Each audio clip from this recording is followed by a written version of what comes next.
चक्लाई बना असा के पंजन वडन इखलाक सा पेश अचण सेखारियो आ घणो आम परेशान आ तुने मां के टाटो ना थी में न त तो जड़न मुनाफिकन ऐं अंदर जे कारण खे सुधारण असा के चंगी तरह ईंदो आ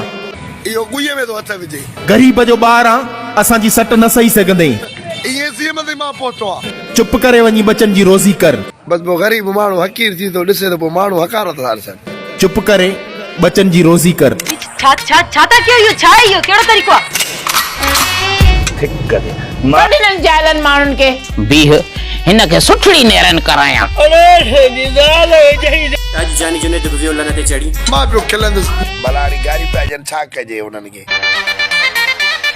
मां चा तो रे छो थी खुटी खणई सभु मिसकीन आहिनि छाजे लाइ तो पंहिंजी ज़िंदगी जो वाइंड अप करणु चाहीं इन भागोरी छा तुझे तू तो उचाइण जी ॻाल्हि थो करीं पर असां खे टच बि कंदे त वार वार मां धूंहं निकिरंदई हक उने वारे तेल पे मांगा काने ला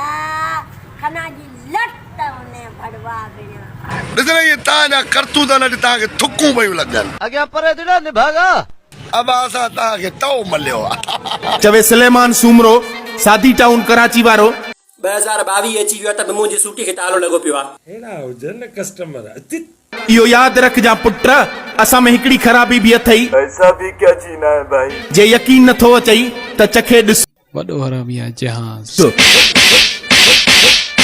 अॼु ताईं असां सां जंहिं बि उचायो आहे उनखे कंहिं बि न बचायो आहे पोइ तुंहिंजा वकील हुजनि चितो थियो आहे जज हुजनि सच्ची या मुल्क जो वज़ीर आज़म सदर छो न हुजे बोलने दे सदर छो न हुजे असलन वॾो ज़लील बुछड़ो थियो कॾहिं तव्हांजे हथों पियो पादर खाए कॾहिं पाड़े वारनि जा पियो पादर खाए नेठ वञी मस्जिद जे मौलवी जा पादर खाधे उन जूं चोपड़ूं पियो चोराए तू जाई दे तो ताकने बेंगा तू न मोट बम्बई तो जे चुड़ाना ने भड़वा बिना तुंहिंजा हथ हूंदा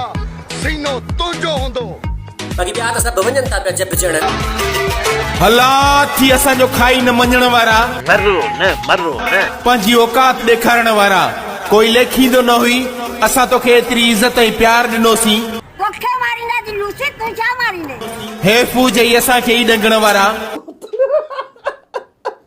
सदाई आबाद ॾिठा हूंदा तो ॿियनि सां चङाई करण वारा ही सभु मुंहिंजा यार आहिनि कॾहिं कामयाब नाहिनि थींदा ॿियनि लाइ बुरो सोचण वारा तोखे में ग़ैरत शर्म हुजे ॿियनि लाइ बुरो सोचण वारा तो में ॿुॾी मरो बेहा माण्हू बेग़ैरत कंजर माण्हू आहिनि गाओ लंडा वाई इन तू चुत्तू आई चुत्तू मरी व्यासी हां वडेरा जर को जाओ हो फजी को ना हो छॾा हिते हवाल करे हथ पेर अड़े सां सही न तूं ॾिस न हे वठो